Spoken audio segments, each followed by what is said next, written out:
Yeah, so let me just finish my thought process, Chair, if you allow. Yeah.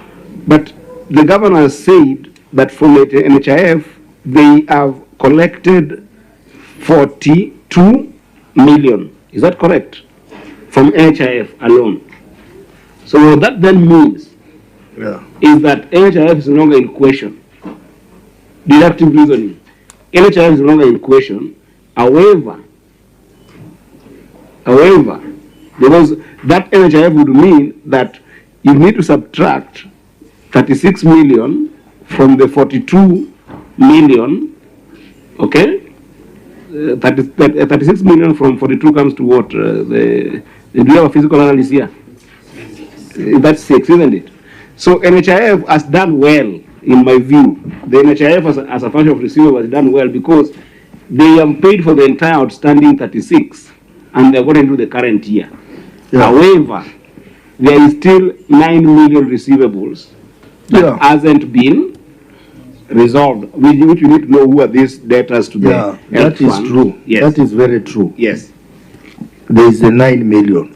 But the auditor has not raised a query on that. The query is on the 36 million. He hasn't raised, maybe that could be a separate query, but on the 36, which is supposed to come from NHIF, that is the query. And then the county is saying they have already received 42 million, which means the 36 in question has been cleared. So we are remaining with an extra 6 million, which is, as the CEC Health was saying, would be for the subsequent claims, NHIF claims.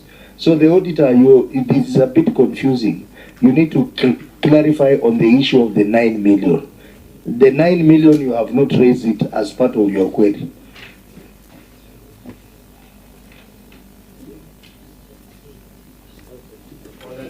Or the 9 million you're not worried about. We are worried about the NHIF one, which the NHIF then the county has solved so we can move forward.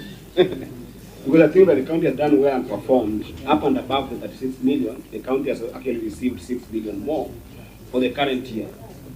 So the fund is doing well in terms of recovering. So, auditor, respond to that. We want to make progress. Sure, maybe in terms of what we raised, the 45,941,894, if you look even in terms of page 111 and 180.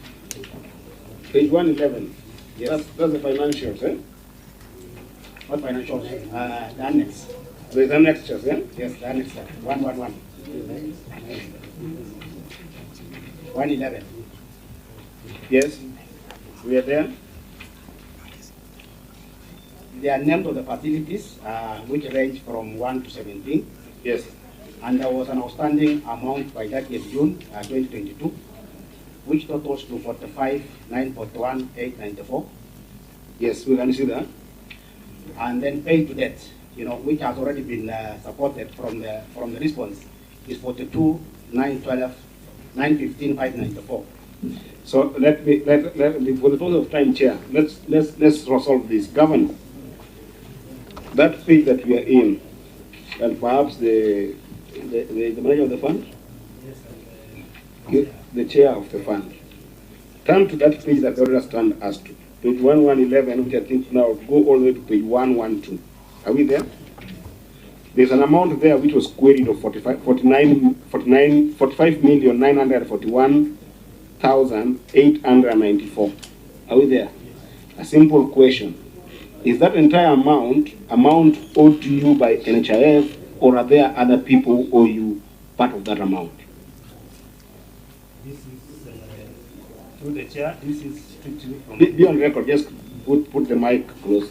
This is strictly from NHIF. It's strictly from NHIF. So then, Chair, there was a misnomer in terms of the capture of definition of that receivable. So the receivable is entirely an HIF receivable. Or we want to be at par in that. So therefore, it means that actually there is still 3,226,000 that is still pending receivable on NHIF.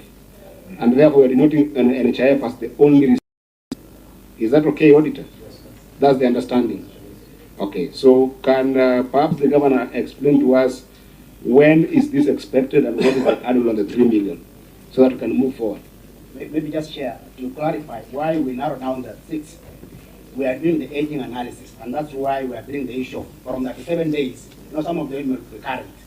So the whole amounts for NHIF, but we are doing the aging analysis in terms of compliance of 30 days claim payments. Yeah.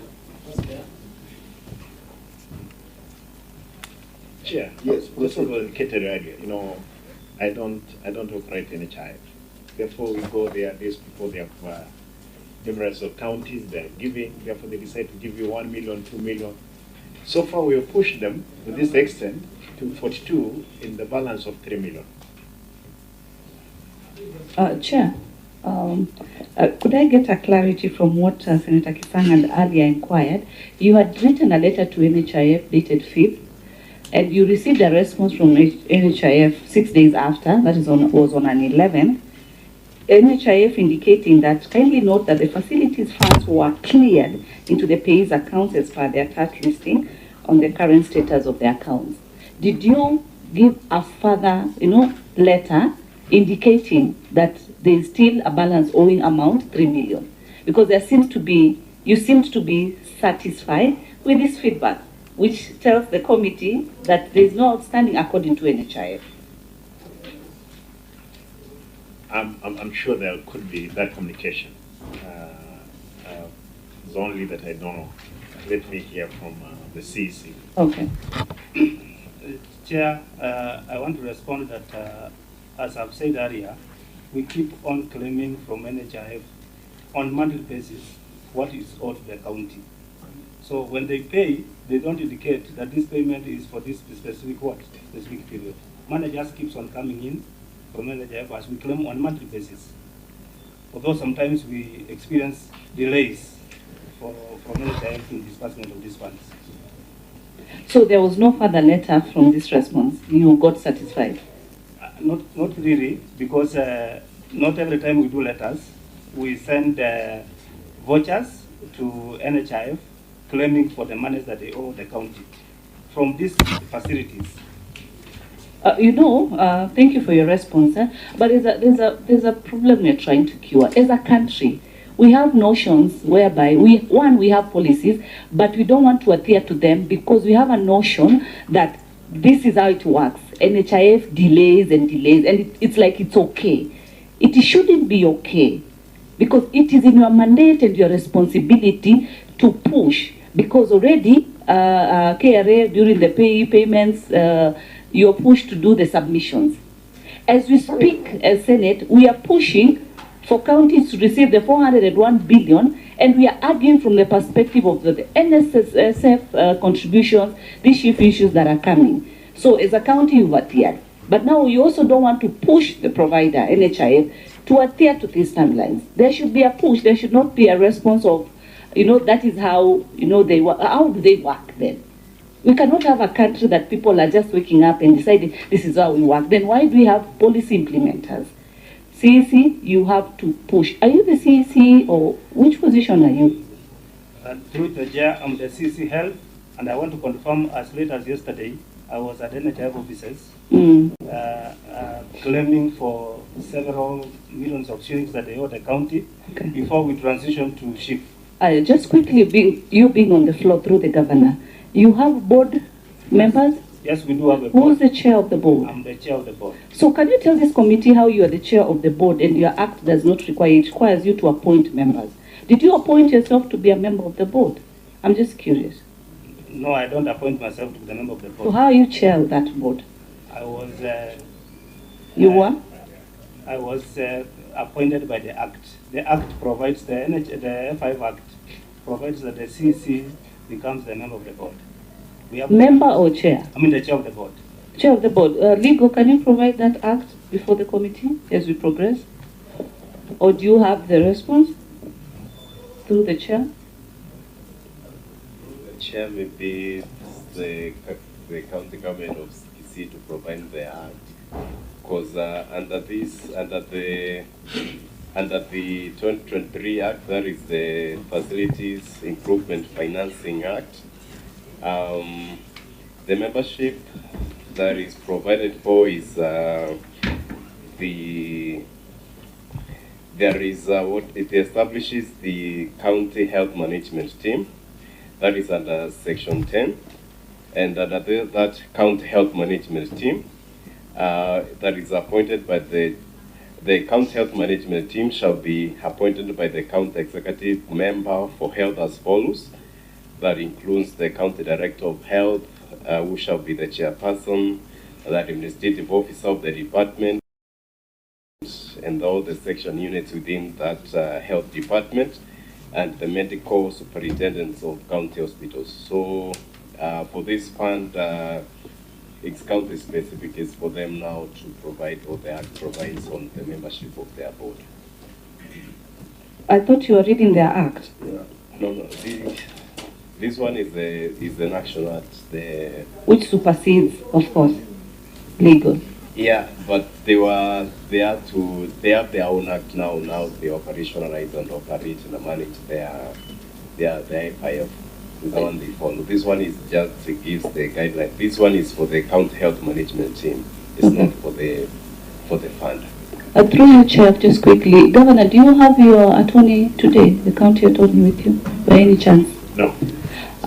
It's okay, thank you. Legal, just in the meantime, because all regulations are within you can Google and be able to get. As we progress, just provide the act for Kisii County Health Act. You see, honorable members, we still have a big report on Kisii Referral Hospital. This query has been explained because the amount in question was 36 million. They have recovered 42 million from NHIF. So for this very specific query, the matter is addressed. Yes. But subsequent claims from NHIF is what is not addressed, but is not yet a query. But it's not a query, and also I also don't think that it features in this particular financial year. That will be a matter of the next financial year. Maybe the next. Because of what they already have talked about, the aging analysis on that amount, right? Which I think that the county has done really well to recover up and above. Yeah. So I think then we should proceed. In fact, we should clear that query. Yeah, that query is resolved. It is resolved. We should clear it and then move to the next. It's resolved. So, Senator Mutembei, we are still going to go into deeper health matters when we'll be looking at Kisii Referral, which has your questions until then. But we move on to the last query. This, which is budget control and performance. 54.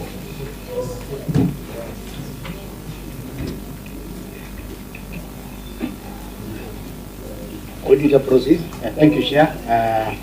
Budget control and performance.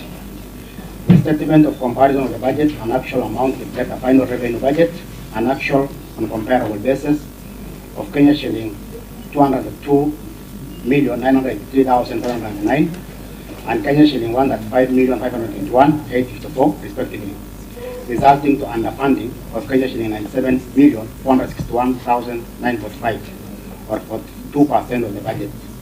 Similarly, the fund spends an amount of Kenya shilling 163,394,463 against approved budget of Kenya shilling 292,983,709, resulting to an expenditure of Kenya shilling 69,589,162 or 30% of the budget. The underfunding and underperformance affected the plan activities and may have an negative impact on delivery of the health service to the residents. Sorry.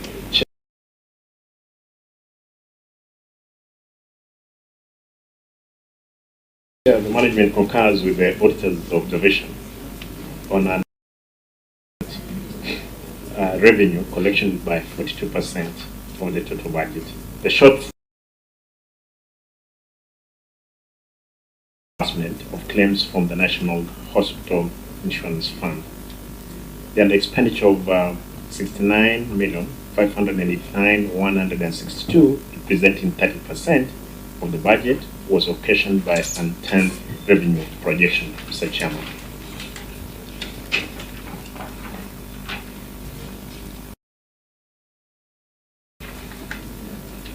Okay, Auditor, your comments on management. Thank you, Chair. The management concurred with observation on untamed target revenue collection by 42% of the total budget, and that expenditure of 69.5 million, representing 30% of the budget. Okay, members, your comments. This is a matter of underfunding and underperformance of the budget. Underfunding of 97 million and underperformance, under expenditure, which is underperformance of 69 million.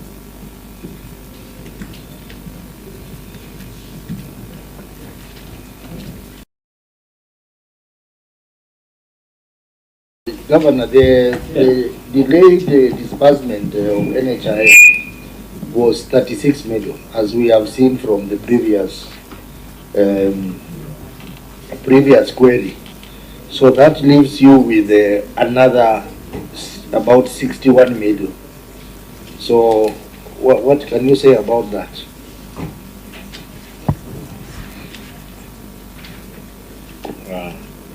Let me ask my CC to respond to that. CC? Yes, Chair. We don't only depend on NHIF, we also have insurance and Linda Mama, which we also get on monthly basis, although currently Linda Mama is not working. Then you should have said that in your response. You only focus on NHIF.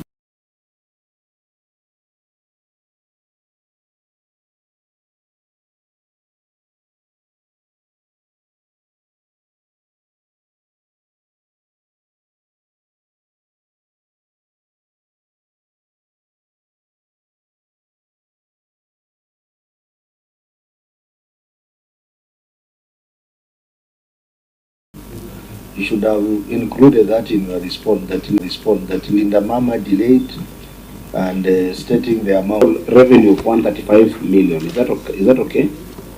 That's the actual revenue realized.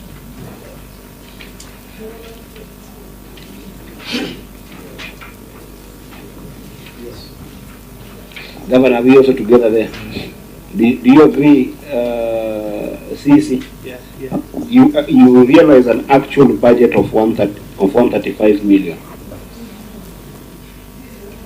And also, you ended up spending 163 million. Up to there, are we together?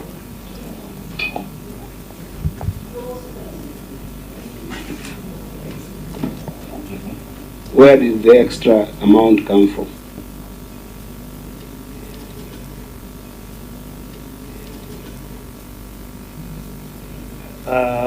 Through the Where chair. did, let me just do the tabulation for you, because we need to make it clear here. So we have got 163 minus 135. So you've got about 28 million up and above your actual revenue. Where did that come from? I want to state that apart from NHIF, we also, from our facilities, we have money collected in cash that goes to the F5 account. Plus, as I've said earlier, Linda Mom also, we get some reimbursements from the expenses that are incurred by the patients when they visit these facilities. Let's start this way. You did a revenue budget of 232 million. Is that correct? Where were you hoping to get that money from? We were hoping to get this money from, of course, the patients who visit the hospitals. Okay. Yes. Do you have a schedule of where you are? Because I think that this is a better control and performance chair, and we have got a shortfall of 42%, and then we've got an upward spending of 30%. An expending of 30%. I think that it will be important that this query leads us to how can you be able to perform as a budget, and that's why I'm asking you this question. I'm not interrogating you. I'm actually trying to look at what are the areas for performance for this budget. You budgeted for, these are revenue budget. In your revenue budget, you budgeted for 232 million. Where did you hope to get this money? Do you have a schedule that I was hoping to get from NHIF, 45 million, which is the maximum you were able to see from the previous query? Isn't it, Chair? And then the rest, where are you projecting? Do you have a schedule of where those projections are coming from? Yeah, through the Chair, I want to confirm to this committee that we also have several donors working with us in the county, the Department of Health. So when we budget, we also budget with our donors in mind. I want you to help. I want to help you. Let me answer that one. Yes. Given that that question is not a question, it's actually an extra question. If we're required to provide that schedule, we can provide where we are, projected to get that money from. Governor, at the moment we don't have it here. But Governor, that's actually the answer that should have come to this question. Because the way the response we have expected here is a schedule that indicated the target for that 232 million. You see, so that the way the answer will be comprehensive is over the 232 million, we were expecting 50 million from Donawai. We were expecting 45 million from NHIF. We were expecting 90 million from Linda Mama. We were expecting 50 million from XY source. However, the shortfall of 97 million came because Donawai did not come with the 45 million, they came with 30 million. You see what I mean? And then Linda Mama, we ended up getting 30 million instead of 45 million. Here, because this is about better control and performance, and we have to see how do we overshoot. You don't expect that Y will give you money when they won't come up for you. So that if they won't come up, we can advise you that perhaps on this we have this remedy from the governor or XYZ. But the way it is like a proper, we can't give you feedback when you don't go to that detail on where were you hoping to raise that revenue and where were big shortfalls, so that we target those and give you proper feedback on how to reduce that 42%. That's what I'm asking. Yeah, and in fact, before Senator Ogenda comes in, the budget is actually not balancing. Because if you look at the amount you raised was 135 million, but you spent 163 million, meaning that there is 28 million. Where did it come from? Because you only spend what has been realized. So where did the 28 million, extra million that you spent come from? Chair, that's what I'm saying, that the only way they can be able to answer that is to have that breakdown. Yes. Remember, that was my first question. And that's where he wasn't seeing where I was heading. And this is not a question of being defensive. This is a question of how can we help your budget projection make sense so that you don't over budget or underspend. Because you have raised 135 million. That's the money you're declaring you have raised. But you have spent more than you. And I asked you, where does that money come from, 28? You know what you told me? You've got many sources. You know why you're saying you've got many sources? Because you don't have a schedule expect to have all those money. So I can say that actually the 28 million came from the governor because Donna White did not come up with that. Or the 28 million came from Linda Mama, but because NHIF did not come through for us. We need that rigor so that we can be able to give you proper feedback as financial team in this committee. Senator Jenda, put yourself on record and you proceed. Thank you. Governor, welcome to the committee as the leader of my party, the deputy party leader. Yes, you know your party leader, deputy. Yes. Now, just 2 points, Governor. I just wanted to just weigh in on the budget control and performance. Right from what Senator Eddy has asked, the plug-in, CC has referred to donors. Are you able to provide that schedule? Or can you, on top of your head right now, tell the committee how much money you receive from donors during that year? But that ties into the other question. Did you therefore knowingly, is there information that you knowingly withheld from the auditors when the audit process was going on? And lastly, CC of Governor, was there money lost? I think that is the other crucial point in all this. Was there money lost? I see performance question and the year in CASU 2021-2022. I don't know that COVID, what we're looking at here. Yeah, so Governor, you can respond.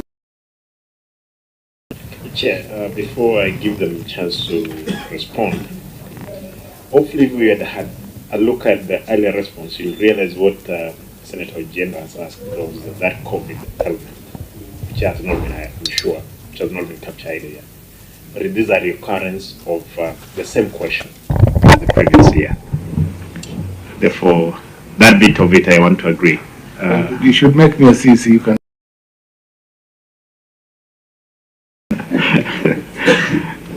Their chair, that could have been,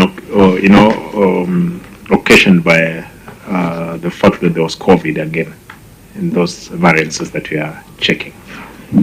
I think just a small input. The governor's response earlier to Senator Eddy, he had indicated that given time, he can also be able to provide this committee with the schedule so that reconciliation can be completed. If you could also direct within the timeline, because it is those reconciliations now that can bring to light if this 28 million was lost or really what transpired. Chair. Okay, I think for us to determine that, we require that Governor, your people submit the schedule to the auditor in the next 14 days to verify, and then the auditor you submit to us in another 7 days. So that is 21 days, 14. Then subsequently 7 days for the auditor. Chair, for the purpose for the record, Yes. the difference between the 135 million and the 163 million expenditure does not necessarily mean loss of funds. I want to make that very clear. It doesn't necessarily mean loss of funds. Because remember, the revenue budget was 235 million. So I don't have a problem with that overshot expenditure above the realized revenue. I only have a problem with the performance, in the sense that you have budgeted for 235, you have realized that 135, and I want to know why realizing 135, which is 45% less. Which areas are you not performing at? And I think actually in that schedule, if the accountants are doing their job, it should actually reflect in the financial statement. Because when you are budgeting the financial statement and you're doing a revenue budget, then you should that of these 232 million, right, we are expecting 50 million from Linda Mama. We are expecting 100 million from donor. We are expecting this. And I don't know what others have got a financial statement. If it's not there, that's why we provide it. If it is the financial statements, there's no problem. But then we can be able to go one by one and see where didn't you realize in terms of the collection. You see, you give us a schedule of the 232 million. And then the collection, 132. You have to give us the schedule of where the 132 come from. We got 10 million from Linda Mama again. We got 30 million from NHIF. We got, the donor gave us 20 million. So that the two schedules, so we don't condemn you in blanket that you didn't perform. Maybe there's an area that you performed better than the other. So we look at the 132 million, actually the areas that help us realize this are this. Then maybe we realize that maybe one of those areas shot up by 28 million above its performance, which we should give you credit for, right? We should not just condemn you on the bad part, but also the good part. But that is just prudence in terms of detailed financial statement. You don't need to go and do a new schedule. If it's in the financial statement, it should show in the financial statement. Okay, and another thing, CEC Finance and CEC through the governor. You know, whenever you have variation in your budget projections, then you need to do a supplementary budget. I don't know, to adjust the changes. Did you do supplementary budget? CEC Health and CEC Finance. Chair. Yes. Let me ask the people who are in office then. Yeah. They saw it. Kiege. You were in office then. And can you tell us if there was oh, you were not in L. Who was there? Chair will ascertain. Governor, are you trying to again throw the previous governor at the ones? As you always do. The governor has tried to fill the gaps of the other government. We told now the officers are, we are told they are ongoing. Yeah. Therefore, we have no reason completely. All these gaps, again, we're answering questions. Most of these questions, again, for the regime which was there. How I wish that there was provision in the Senate that you could call those ones who are in office. But now, the things could have been answered. So that I'm held responsible for every mistake that is committed at my time. Yeah. Okay, honorable members, I think we reached the end of HIF. I don't know how much time we have to cover this. We now have KC Teaching and the Referral Hospital. And these are 4 financial.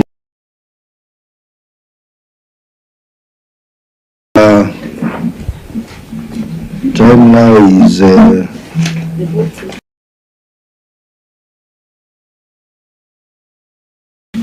we are at 12:45. Yes, 4 financial years. Yeah, so let's see how much we can cover. It has quite a number of issues.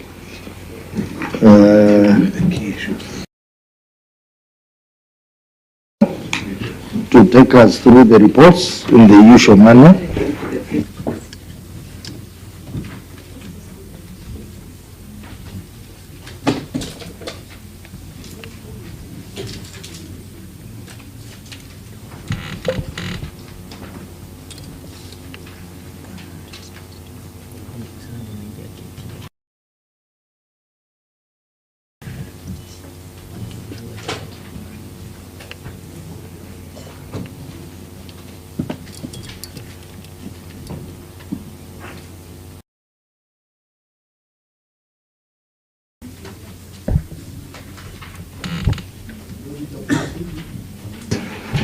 Thank you, Chair.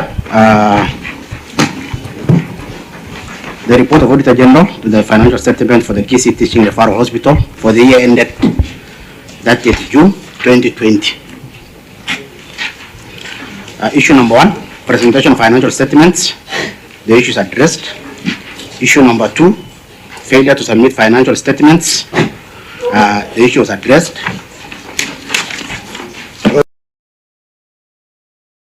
Compliance issue. That is a compliance issue. Yeah, you can only mitigate, and that one we had given direction. Okay. So it also applies here. Proceed. Issue number 3 is about property, plant and equipment, not addressed. Issue number 4, inventories, not addressed. Issue number 5 is budgetary control and performance, not addressed. Are those issues which are not addressed recurring for the other years? Yes, they are recurring. Okay. Go to 2021. The report of the Auditor General for the financial statement of the KC Teaching and Referral Hospital for the year ended 30th June 2021. Issue number 1, budgetary control and performance, not addressed, and it was only one issue for that year. So it is recurring also. Yes. 2022. 2022, the issue is also one item, which is again recurring, budgetary control and performance, and not addressed. I have noticed a trend, Auditor. I don't know whether, Governor, you have noticed the same. That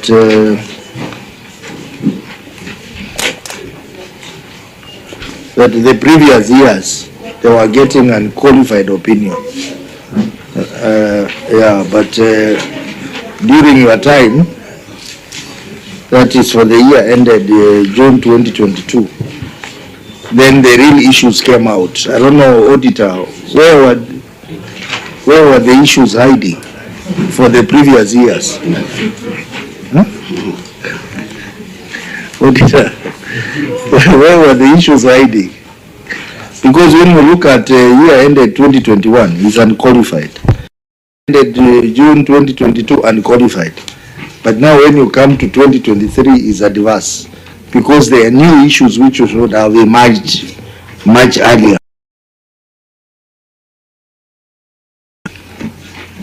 Sure, even for 2020, we were able to give advance opinion, which is the... Okay, proceed to 2023. 2023, the audit report of the Auditor General on the financial statement for the KC Teaching and Referral Hospital for the year ended 30th June 2023. Point of order. What is your point of order? Chair, for 2022, 2021, I mean 2020 to 2022, I think some of the issues that are raised here we can actually be able to give recommendations. And I don't know, because I think the issues have gone through, issues like budgeting for performance. If the team was listening, we have given a very comprehensive approach to financial statement preparation. So then the other issue that I'm seeing here that could be able to consider is property, plant and equipment. I can assure you that on that is just about transitions. And having a proper register for property. Failure to submit financial statements, we have talked very comprehensive on this, and I hope that, and I believe actually that the team has taken note. So why can't we just concentrate on the 2022-2023? Yeah, because the issues are recurring. That's why I wanted us to consider the last year, which is 2023. So just take us through 2023 then. Yeah, we support that. Proceed with the unsupported amenity wing. Yeah, thank you, Chair. For the year ended 30th June 2022, issue number 1 is unsupported amenity wing expenses, which is partially addressed. Issue number 2 is employees cost, not addressed. The issue number 3 is property, plant and equipment, not addressed.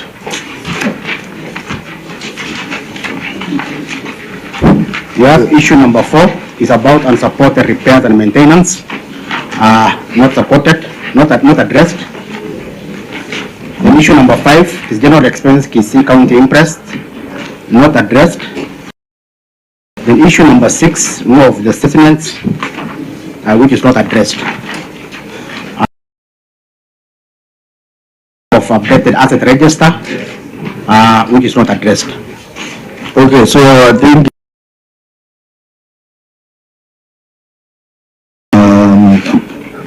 the issue on unsupported amenity wing expenses,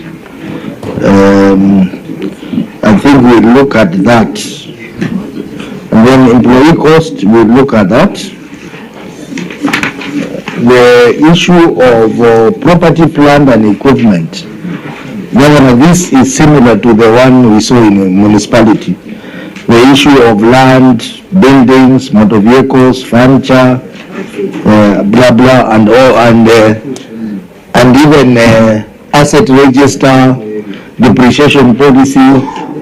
I think in the same light we looked at the municipality. We'd like you to look at that as well. So we will not cover this for the purpose of time. We will take the written response, but also direct that Governor put more effort around that asset management. So that goes on and on. It's very detailed. The matter of Doctor's Plaza is also there as part of that. The machines, dialysis, cryotherapy and CT scan, all those. And those issues related to the mess. They are related to the mess. This mess is really a mess. So then the matter on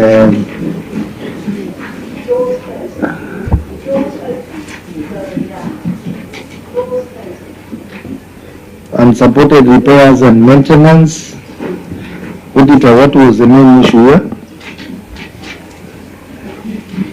The main issue here is the manchik, whereby there was repair and maintenance cost, but in terms of looking the property plan agreement, it was not recorded. So there is mismatch about the repair and maintenance for some of these assets. But if you look in terms of the book of the accounts, some of these assets are not recorded under the hospital. You know, like the vehicles and all. So it is touching on the issue of assets. Yes, yes, yes. So I think that can also be managed under asset management as well. General expenses, Kisii County interest, what is it about, Auditor?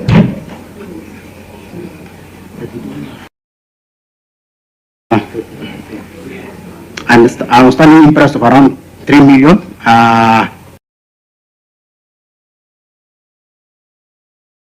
Currently, what has been supported is around 1.5 million, which falls short of the 3 million. And it was referred as general expenses, Kisii County.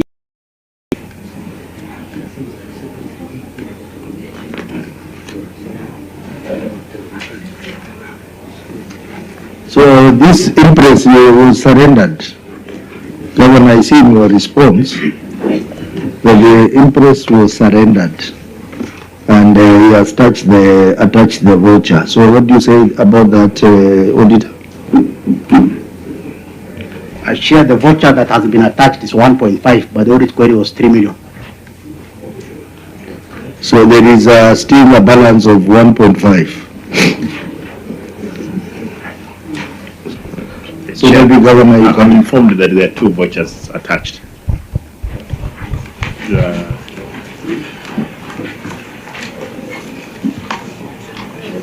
confirm that. I'm trying to manage time so that we only deal with the key issues. There too. Confirm that as we go on.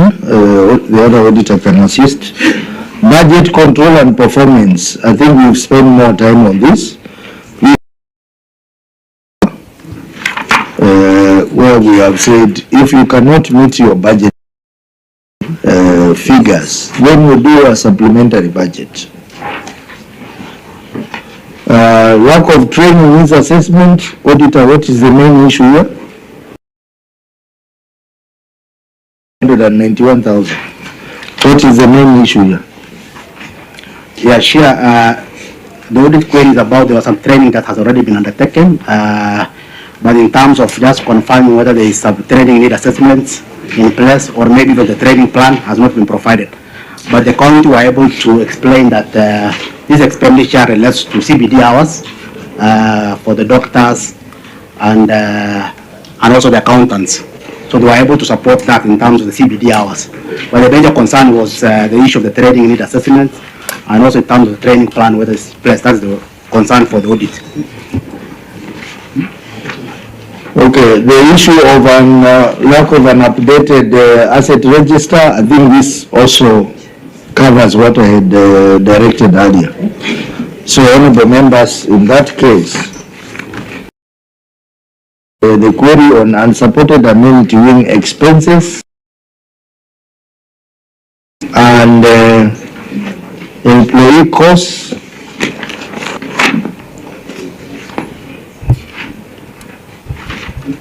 Yeah, those are the queries we are going to look at. So, auditor, take us through the first query. That is for the year ended June 2023. Yeah, thank you, Chair. Unsupported amenity wing expenses. The statement of financial performance reflects amenity wing expenses amounting to Kenya shilling 5,476,000, which, as disclosed in Note 12 to the financial statement, comprises contracted professional salaries and allowances amounting to Kenya shilling 2,465,000, and doctors, nurses, and administration officers locum amount of Kenya shilling 3 million. However, documents such as contracts and engagement letters in support of the expenditure were not provided for audit. In the circumstances, the accuracy and completion of regularity of the amenity wing expenses of Kenya shilling 5,476,000 could not be confirmed. Governor, your management response? Chair, again, I want to confirm unsupported amenity wing expenses. This is regrettable. However, the management has since provided contract agreement and engagement letters as attached in schedule Annex 1A, 1B, and 1C.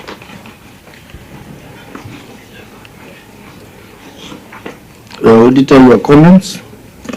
Thank you, Chair. The management concurred the observation on unsupported amenity wing expenses. However, the management provided a part of the employment contracts for Kenya shilling 765,000 out of 2,465,000.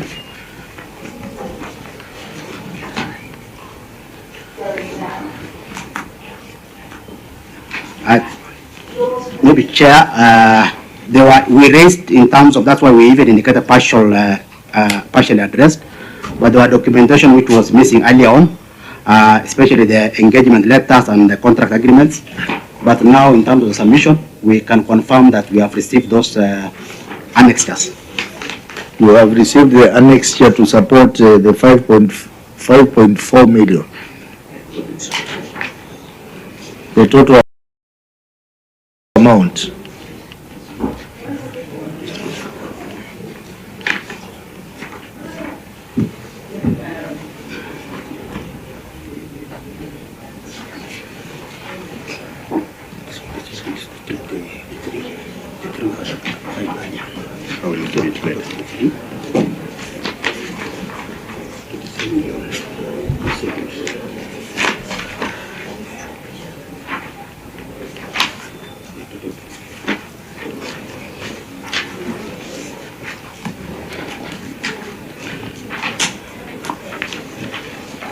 Share in terms of the schedule that has been provided, unless the annex is missing, they are totaling to 3,566,500.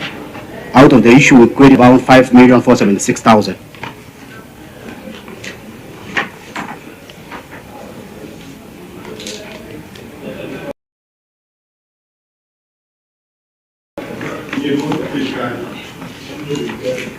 So what is outstanding?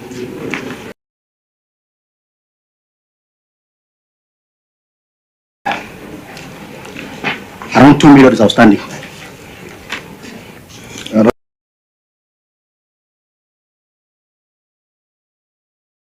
signing the documentation.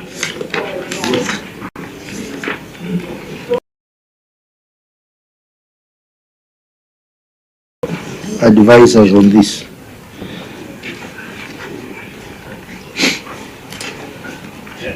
Chair, explain to me. Accountant.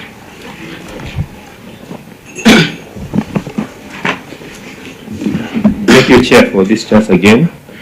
On this note, on unsupported amenity wing expenses, as per the auditor query, they pulled on the attachment supporting documents such as contracts, and we have provided those attachments. For the expenditure, already we had given, and we did not have an issue touching on the expenditure side. The only areas they queried us is the engagement letter and contract letters for those who are working on the amenity wing.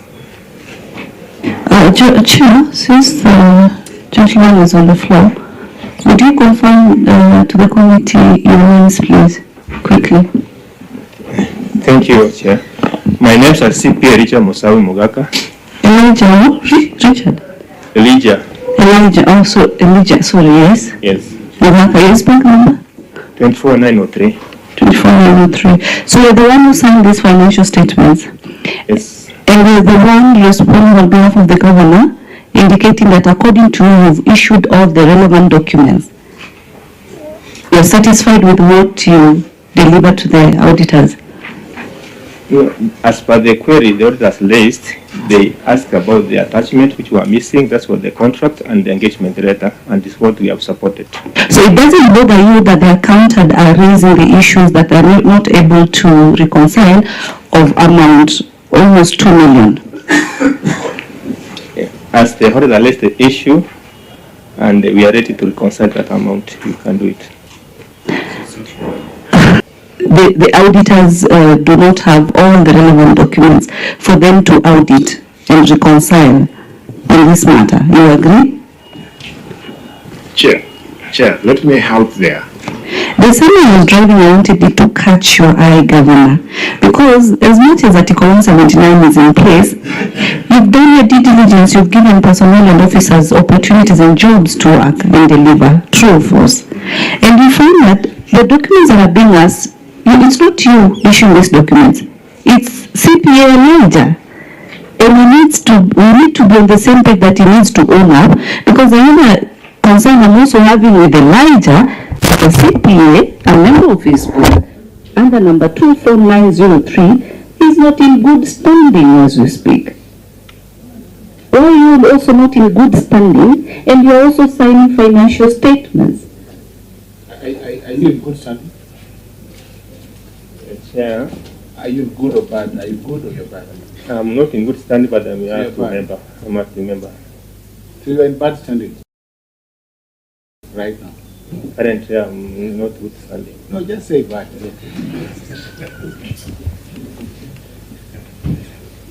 But you worked, but Elijah, you worked, the governor found you in Kisi County. Yeah, yes. Oh no, sorry. Been in Kisi County government. I was in 2016. 2016, 8 years down the line.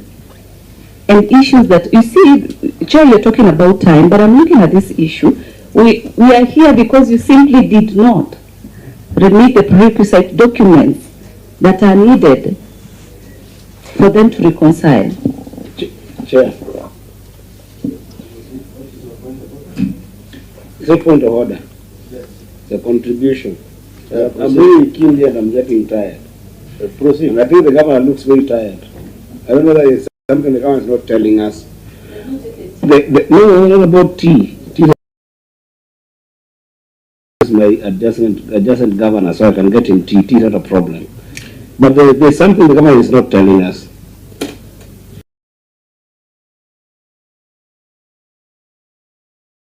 Governor, are you okay with this? All these employees? Is that the accountant who gave this document? Do you know the document that you're required to give? Do you understand the document that the auditor is asking for here? Through the governor, I'm just asking a very humble question. Chair, I think I want to say this. This is among those officers I think who are better. I give up. Therefore, if you got to get what is happening. But again, Mr. Chair, you see what he's trying to explain is that the Auditor General asked about those contract letters for the issues of money. It had been reconciled then. Therefore, it's not an issue that we are going to reconcile now, as it were. But what the auditor had asked is what they are saying has been provided, and we are in agreement with the Auditor Generals. You know what usually happens, Governor, and you need to take in interest. The hospital management, and we have seen that with other hospitals, they quietly engage casuals, quietly, and end up paying them these monies. You see, like in this case, all these people, are they employees of the hospital or they are just casuals?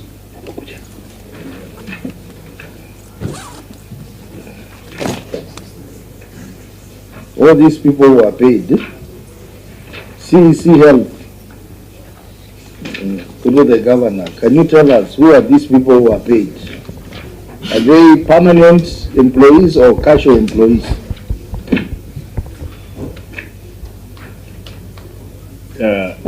Let the CEO respond on that, because he's the one who engages those people. Chair and honorable members, the hospital engages from time to time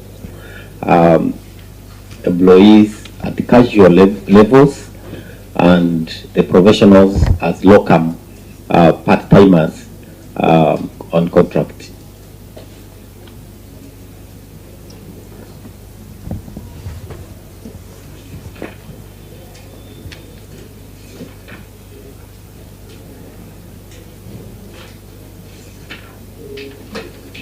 Quite a number anyway. I think we'll have an opportunity to keenly go through it.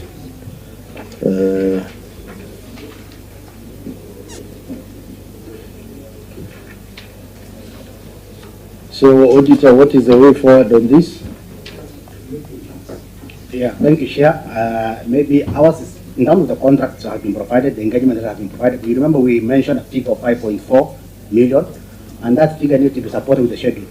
So when Annex 1A, schedule of the amenity wing expenses, is not adding up to 5.476 million, then that's where we have an issue.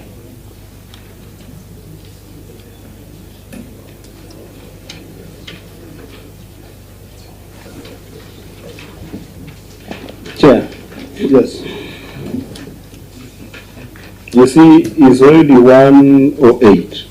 Yeah, we are not going to the very last query. I know, and actually I'm going to discourage you from going to that. Because, Chair, reconciliation issues are very important issues. Reconciliation issues are not just an issue of providing a document here and there. And I think the accountants take their work seriously. Chair, I don't know whether you noticed that this entire report was adverse. I don't know whether you noticed that. And I've gone through all the queries, I've gone through the last query, I've even gone through the query we left on the unsupported repairs of documentation, because otherwise somebody else reading this report would actually claim a loss of funds. But you put even the entire county in the risk of EACC, because the same problem that the owner is asking here reflects on that unsupported repairs and maintenance, where you can have ghost workers in form of casual workers. You can also have ghost assets in terms of constant issue of bad accounting problem. Because if you look at, I know we didn't look at it, we say we didn't look at it. Chair, I would advise that the way we have treated, because this is the first time we're looking at this hospital, these reports need to be go and reconsidered with the governor and the auditors.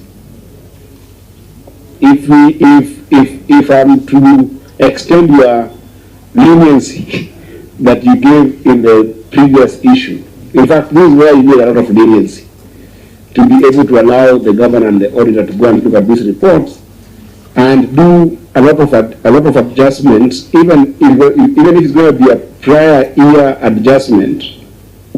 Let the accountant go and do that. Because the query is here that if you leave, even this query, if you leave it just at the face value of it, you will give the county trouble. Somebody else will come and hold this document, might have a different interpretation on a strictly financial understanding. Because what this query will go, if you leave it the way you want to leave it, and the query that we are going to look at next, which I hope we cannot go to, query number 4 under the last query, somebody else might interpret them to be an issue of loss of funds on ghost workers or ghost assets, which I honestly don't want to believe is the truth, given the adjustments the reconciliations that have been given to the auditor.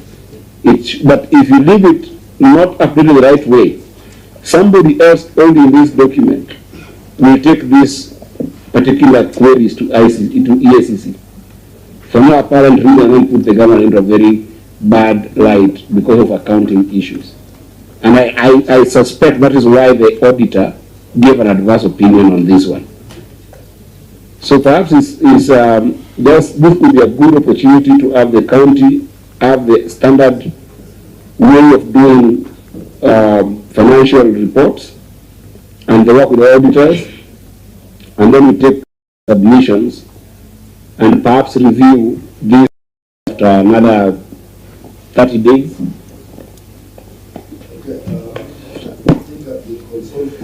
I've been consulting with the clerk here, and indeed we need more time to review this report.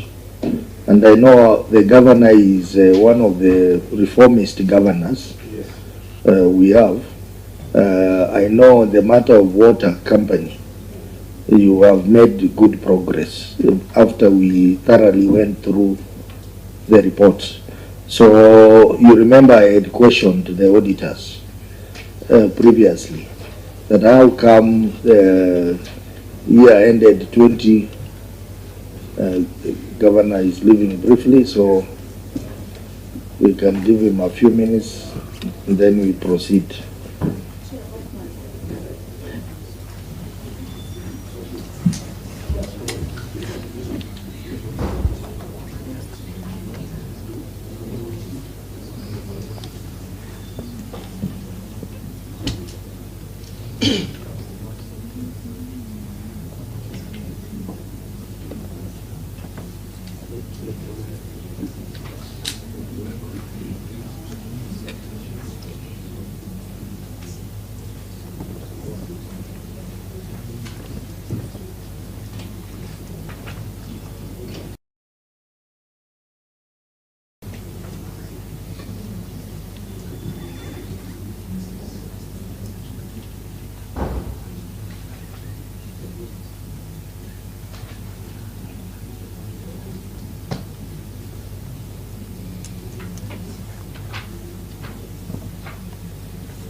Welcome back, Governor.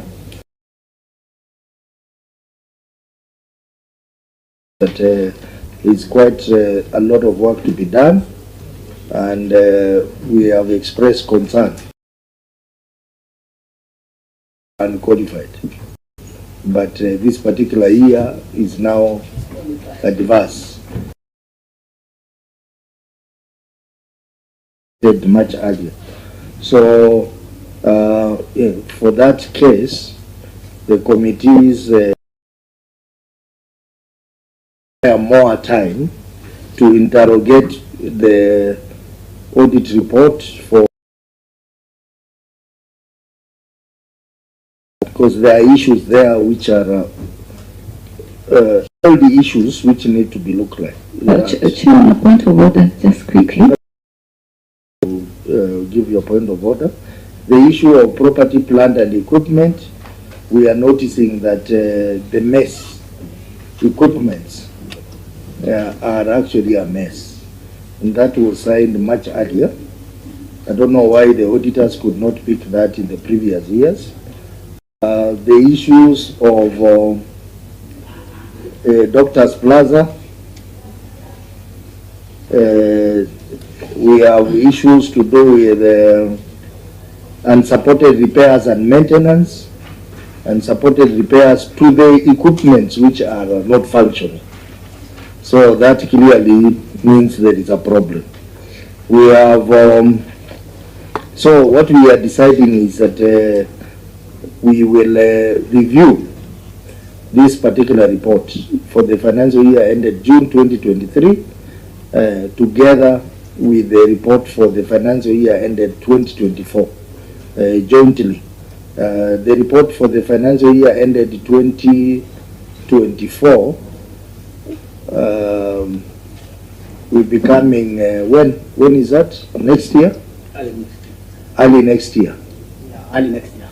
So then we handle this particular one together with that one, so that we address the issues wholesome.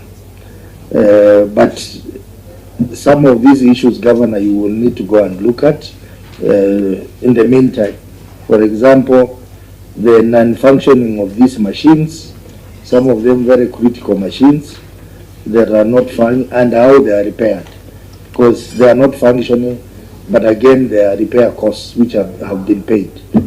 So we will pen this report until we get the 2024, and then we will combine the two reports together. What is your issue? I agree with you, Chair, because the matters that are here are weighty. First of all, I agree with you.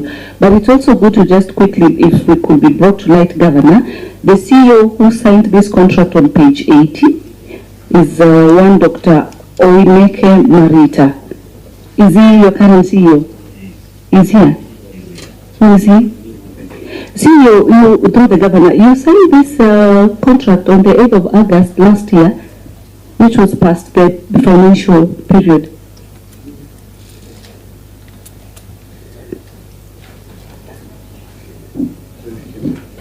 Page 80, the pink red book.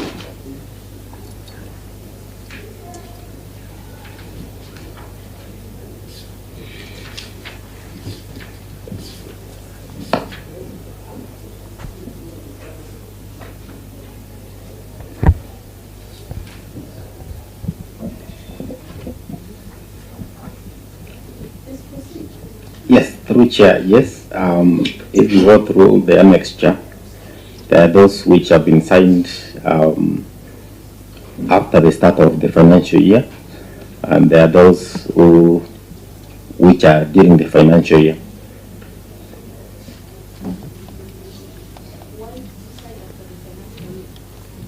Senator Mutinda, thank you for highlighting that issue. But I have already directed that we will reopen this report together with 2024 so that we look at it thoroughly. And I know the Governor really appreciates our input in giving a thorough approach to it, so that we can give very comprehensive recommendation on what needs to be done. So I think we stop at that point. Your question is noted, but let us look at it then. Immediately we get 2024, we will have another session which will combine 2023 and 2024. But meanwhile, Governor, you can look at these audits, those gaps before the next session we are going to have on the matter of hospitals. Well noted, Chair. We're on the same page, just a finality. In the previous query that I had raised in terms of the chair of the board, CECs should concentrate on the policy making. He is a chair. We've requested for the act and you've not provided. So in the recommendations through the chair, I would request through your chair that they look into that and respond also to the committee so that it is correctly done. You cannot be there be focusing on being the overall management. You appoint a chair.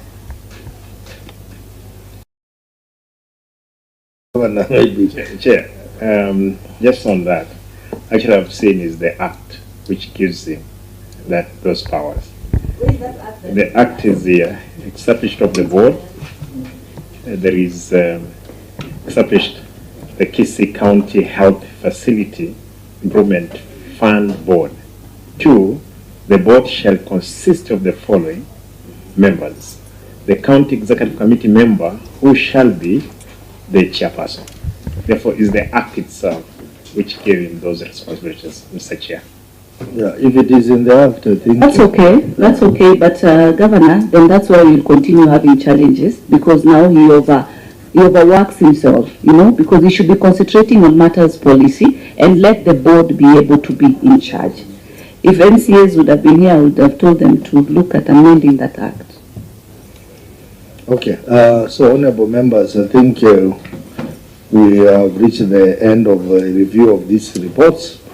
Now it's closing comments from members and then eventually the governor. Eddie, do you have any closing remark? Chair, I think that this has been a good session. There are just 2 comments that I wanted to say prior that I think that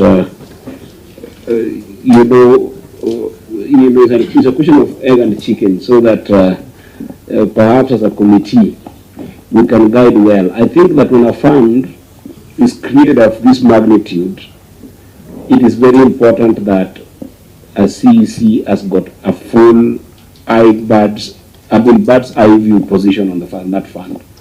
And I think that is perhaps why the County Assembly of Kisii saw it better to have that fund's chair be the CEC. And I think that is in the spirit of PFM section 184. So I don't know whether I will recommend that they nudge that particular part of the the law. But I just like to add on what Senator Tabitha said. I think it is in order, but I don't think that is in order that financials are signed within 3 months after closure. But that's what the PFM Act requires. 149K. If you read it, it requires you to do financials in 3 months after closure.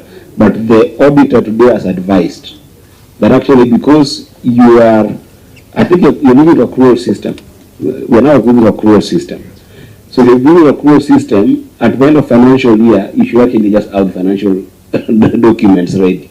Because you operate on a day-to-day basis. So just at the end of the year, make sure that, you don't want to keep your sprints to the latter. When the auditor shows up and you're like, oh, where are my documents? You'll be prone to a lot of errors because these are numbers that you have to interact with. So do them on an accrual basis as well. I think the next will just be about some of the issues that we have seen in the last report. I think that there are issues of a lot of conversation with the auditor. I would encourage that Governor, on that particular report, you take full control and make sure that the financial reporting there is done according to standard that you best feel is good. Because otherwise, the recommendations would come to almost saying that something should be sacked. And I don't like seeing people losing jobs when, lack of job opportunities in the country currently. And some of these reports. Some of the reports I wouldn't want to see on my desk because do you have a problem with that agenda? Are you buying in Migori now? it could be 2050, whatever the age will be. But I'm just praying for God's grace that one day I will also be, because I look up to my leaders. My leader here is the party leader, the deputy leader of ODM on both sides. This is a potential governor, this is a sitting governor. So if I'm hanging around them too long, one day I might not have been a governor. I'm not saying, but there are reports that if they're there, anybody can pick them with any interpretation, even if you have cleared them in the Senate. And you don't want an adverse report as this sitting there. That's why I say that this report needs to be gone and reconsidered with the auditor together with you. I think those will be my comments for now. Otherwise, thank you, Governor, for always being a partner of this committee. Actually, I think that your positive attitude towards this committee makes it easier to make Kisii County work better for the people, and that's something that I really value. There are few governors who have exemplified that attitude of partnership instead of adversarial kind of relationship with this committee, and therefore it helps us to give you proper feedback and be able to help the officers work better. I thank you, Chair. One minute. It felt like Secretary is requesting for future ticket. He has his two deputy party leaders. Kindly support them. Anyway, all in all, Governor, asante sana. Some of the former members of parliament from Nairobi County, Nairobi is perceived to be very notorious. I've really set up bad precedents before most of the committees of Senate. We've so far set a positive record in that response. Actually, I was following the governor of Isiolo. We are trying to focus and support you on the 401 billion. We are seeing a lot of wastage in these counties. Yesterday's newspaper, or the day before, you saw cannot be having millions for Mandazi. Today we had the deliberations of county additional allocation, whereby the National Assembly, where you sat, are removing the RMLF fund, 10 billion. We've agreed as a committee to support the county government. So kindly talk to your counterparts that this is a synergy requirement. We don't come here to file has that small issue, but it's very active. It's very active, which is good, which is fine. It can be able to adjust so that your people can be able to correct where issues are. All the best when you go back to Kisii. Nimeletea sisi mandizi kidogo ya Kisii namna hiyo. Asante.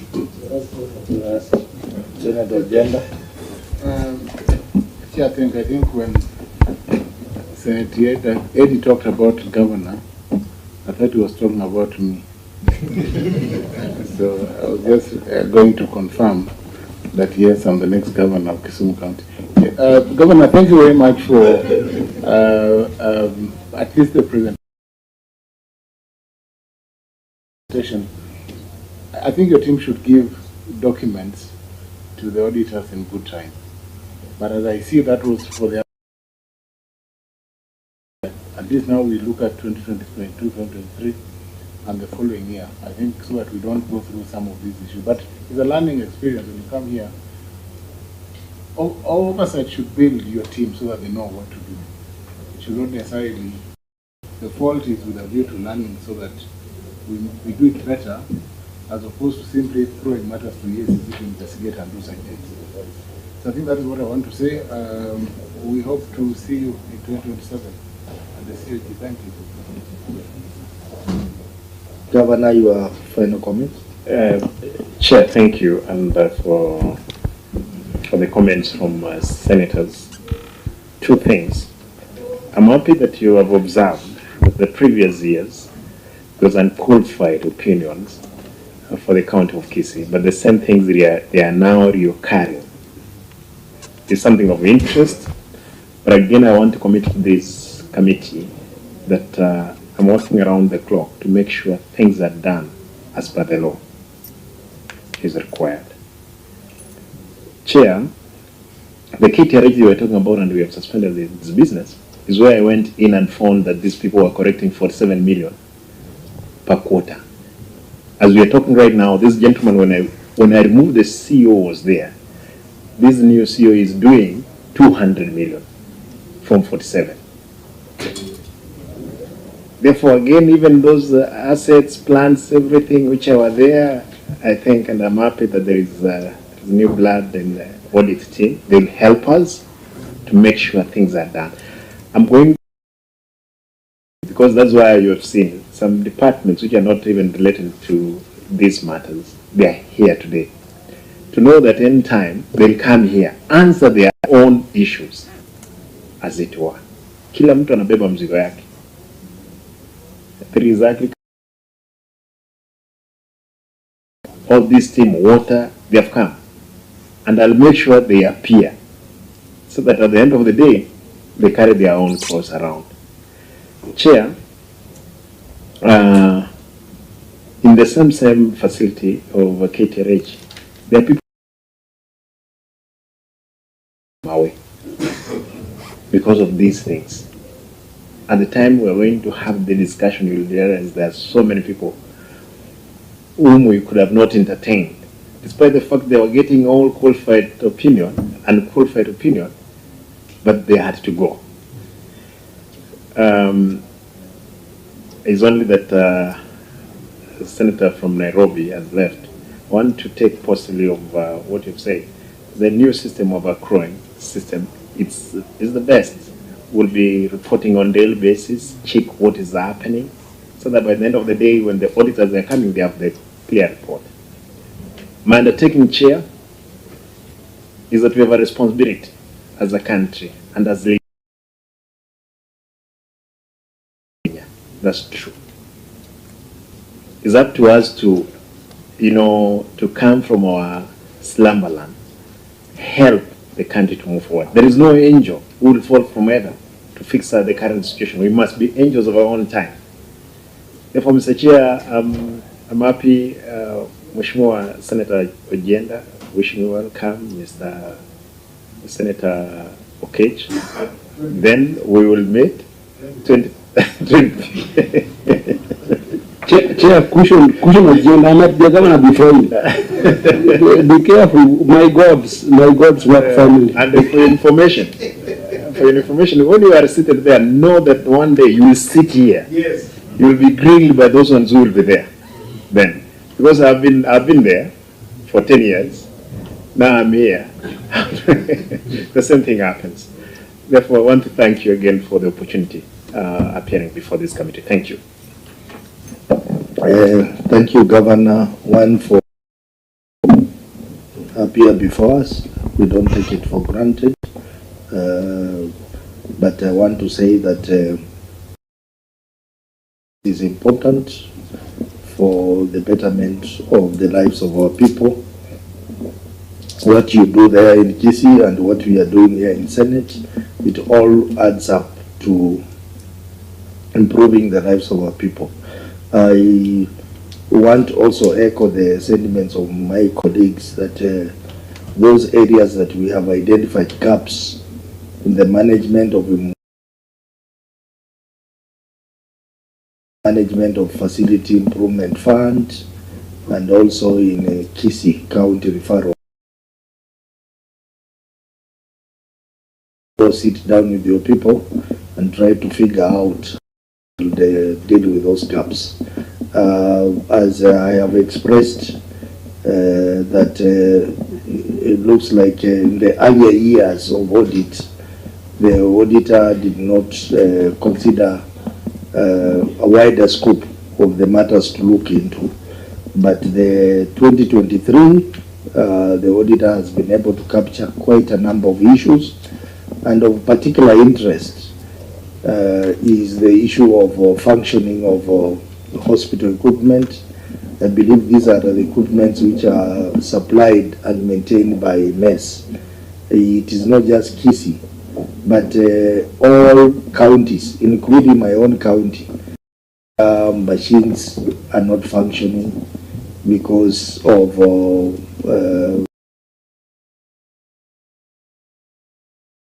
I think this is an issue that governors, you need to take charge within COG and have it addressed by the national government, because you cannot continue paying for repair costs for machines which are not functioning.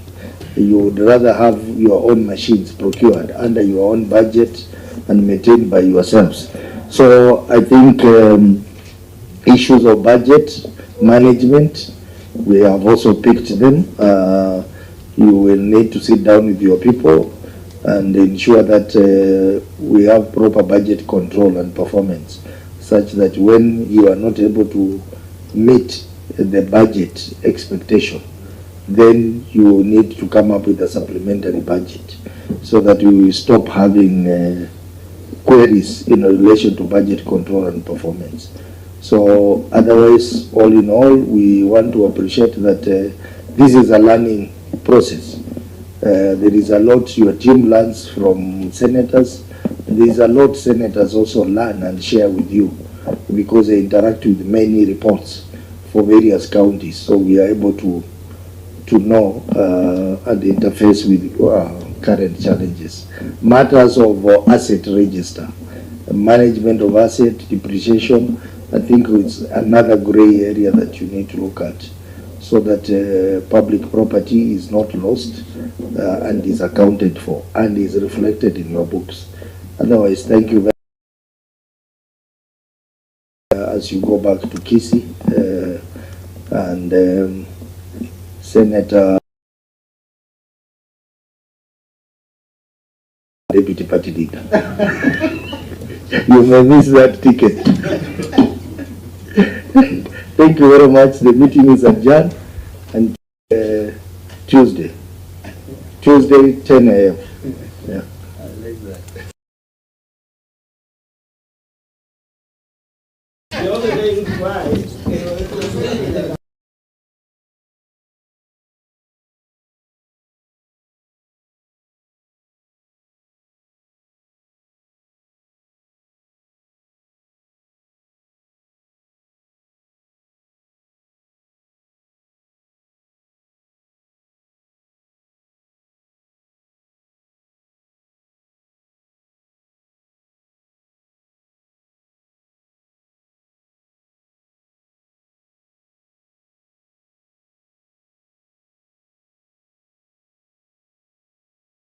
Now, there are many places you have visited in this country and there are places you haven't visited.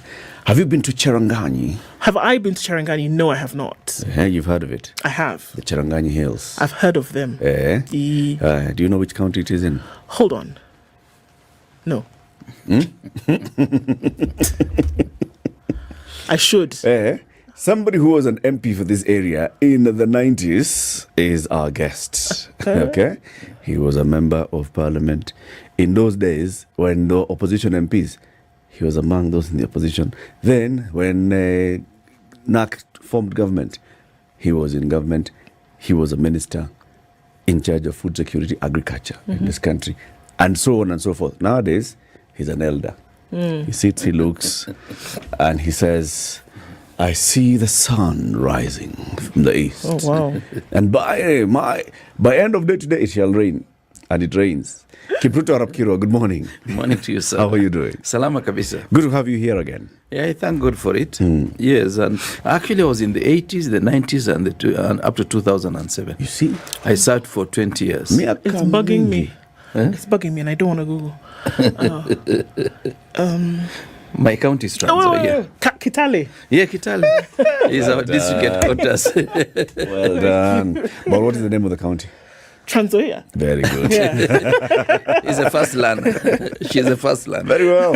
Very, very good. So, Trans-Nzoia County, Cherangani Hills. Yes. Karibu sana here. I thank God. We want to talk about, you've been in politics for long. You served in parliament, you served in cabinet, you have sat at the executive, you have looked at this, in fact, you've even chaired and led a political party. Yeah. And that political party ended up being the ruling political party with you outside. Yeah. But now, you're looking at your former party, yes, now as a ruling party, yes, and we are seeing fractures at the very top. That's true. We'll discuss that. Siti has said hi to you, Siti Muga, but he's not how in is today. he? We don't know. With the proverbs. We told the guy, you go and rest, because he said, I want to go and rest. So the one thing that we're not doing is not disturbing him. Oh, wonderful. But he left us with the proverbs. And he told us for this week, the proverbs will be from Senegal. Ah, Senegal. So listen to the proverb and give us your interpretation. 3 kinds of people die poor: those who divorce, those who incur debt, and those who move around too much. 3 kinds of people die poor: those who divorce, those who incur debt, and those who move around too much, aka Tanga Tanga. Eric, I don't know. I don't know whether I will have the right interpretation. There is no wrong interpretation. Okay. Yes. I think the hallmark of the statement is that you should be careful about what you do. Because at the end of the day, a divorce is not desirable, but at times it has to happen. I thank God I'm not in that category. I still got my wife for many years. And we incur debt almost every afternoon, whether it's Fulisa, Mshwari, something. And the third one is Tanga Tanga. Of course, if you are aimless, you are not careful about what you're doing, then you will die poor. Yeah, you must be careful about what you're doing. So it's like choices of consequences. That's it. And you should be prepared for the consequences. For the consequences. Once you engage in a certain activity, you must be ready for the full hog. Yep. In the previous hour, we had Senator Cherargei here, of course, you know that. Yes, Senator Fonandi. Fonandi. Yes. And one of the things that he said is what he's seeing now happening, he called it unfortunate, uncalled for, and used very many other words. People are just perambulating and speaking, and it has no weight. It's politics out there. There's a lot of work to be done. It's not being done. And this is with regards, of course, to the politics around, the president, the deputy president, members of the national executive and in the legislature from the ruling coalition, Kenya Kwanza, and their friends now who are in ODM. What do you make of what's happening in the country right now? Well, I say political bad manners, because some of these things we saw it coming. Part of the reason why I left UDA is because I believed, I've done a bit of industrial psychology, the 2 characters, the president and the current deputy president, are people whose character cannot be compatible for such a long time. I remember I told the president and a battery of other guys who were around the president at that time, because we had 4 candidates. And Rigathi Gachagua was one of them. And I told them, you will not last with him for 5 years. Because the 2 of them are too combative. And even in a family, I thank God you talked about divorce. In a family, it's not because we are good. Perhaps for my family, my wife is more tolerant than I am. And therefore, we've been managed to stay for almost close to 40 years together. In a family, there must be somebody who is more tolerant, somebody who is more understanding. So that when you have a hyper husband, the wife must be tolerant, very calm, and vice versa. That's how families survive. And of course, political conveniences that we have will, of necessity, mean one must be able to be tolerant. You remember the only person who has kept his vice or deputies well is Kibaki, because Kibaki was very tolerant. That's why the 3 vice presidents that he had, none of them complained much about Kibaki. And Kibaki respected the institution, even including us ministers. If other people, I remember there was a case of some ministers wanted to transfer coffee board from a ministry. So at the full length of time, he asked them, but where is the guy who is responsible for this particular ministry?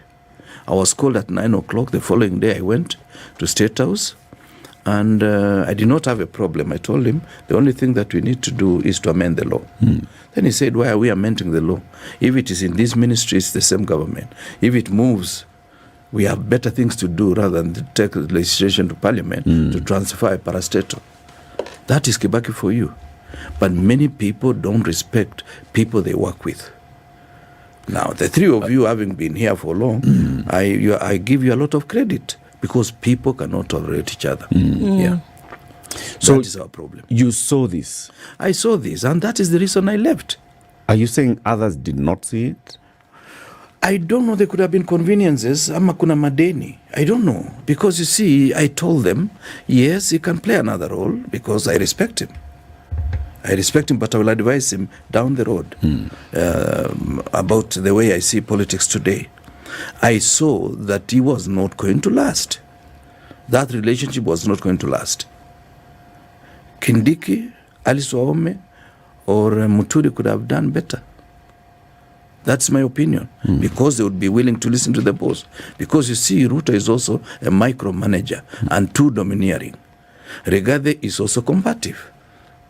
So when you combine the two, they tell us in industrial psychology, that is totally incompatible pair. Usually, by the time somebody outside whatever little caucus or circle you are in is telling you something, usually you have an idea about that same truth. Yes. So the likelihood of both of those parties being aware of what could happen down the road is pretty high. Why would they still decide to make that decision if they knew there was a possibility that they could split ways down the road? Why?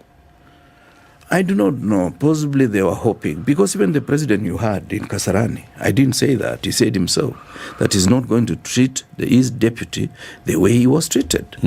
But perhaps it took more than 5 years for Uhuru to tolerate William Ruto. But this situation has become intolerable after 1 year. In fact, what we are seeing now is a epitome of what has been happening. Lack of political hygiene. This political hygiene, if we were to define it, because we are talking about people, individual characters, and a job that needs to be done to serve the public. And the president has actually recently used this term, servant leadership.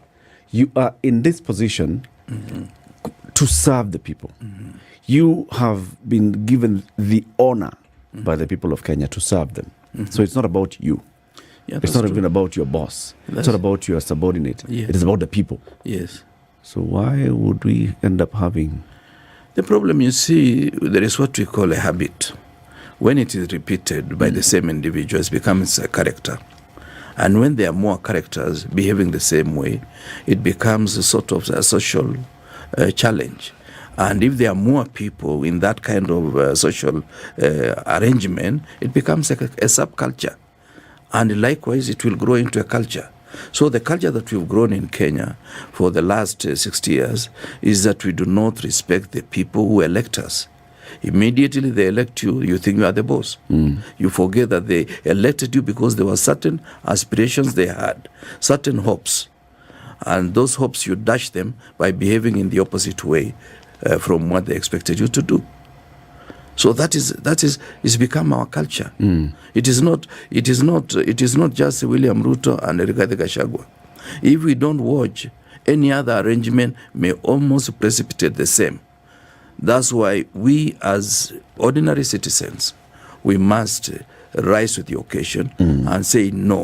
Yeah, no to impeachment, no to all these bad manners. You know, the president, when he was deputy, you know, those days he was asked the question, what would you do to make sure that your deputy does not face the same kind of thing that you faced? And of course you've seen, you know, clips have emerged in an interview with Joe Ageo, him saying that can never happen. During the presidential debate, Yvonne Okora and I asked him the same question. I mean, you're saying that you have gone through all these things, but you've been in office. Would you do the same? And he said, no, we wouldn't. What we fell short of is asking him what needs to happen to control a president so that a president does not mistreat a deputy president. Go off the rails. All right? So what is it? Do you think we need legislation? What do we need to do to infuse this thing that we are now calling political hygiene? I think the most important thing is that we must think about our society itself, because I'm sure even today as we are here, the country is polarized. There are those who believe the deputy president is right, and there are those who believe the president is right, and therefore the deputy must, of necessity, be impeached. So it is become more of a culture. I run the risk of repeating what I've said before, that upon taking over Tanganyika, Mwalimu Nyerere, 6 weeks later on, he resigned to tour the country, to inculcate in them the values of a nation, what it means to be a Tanganyikan. After 1 year, he came back and he became the president of Tanzania. He allowed Rashid Kawawa to take over for 1 year. And later on, he put in school curriculum to inculcate the values of being a Tanzanian. And that is how that country is. Today, they may be lower in terms of GDP than us, but because of that unity and good manners, they are likely to do better in the next 10 years.